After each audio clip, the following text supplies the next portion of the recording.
Bus Bambus a jsem Hopip14 a chci vám oznámit tímto mluveným komentářem, že budu místo Minecomicsu, jelikož o ně nebyl zájem, budu tam dávat písničky a občas i nějaké filmy, když seženu program a prostě takové blbosti.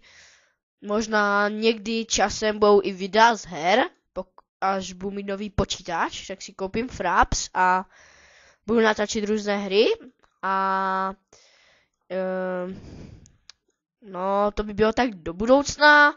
A jo, ještě bych chtěl něco říct k těm Minecomicsům, že jestli chcete, tak píšte do komentářů. Já tam zatím dostal 1 nebo 2 komentáře a to byly od mého spolužáka a pak ještě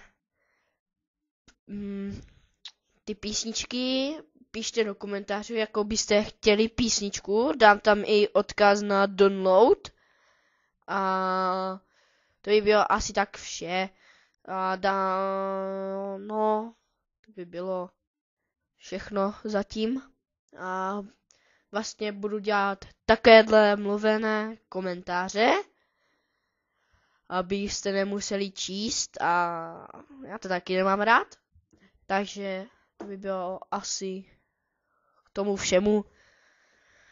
No, no to je vše, tak zatím čus.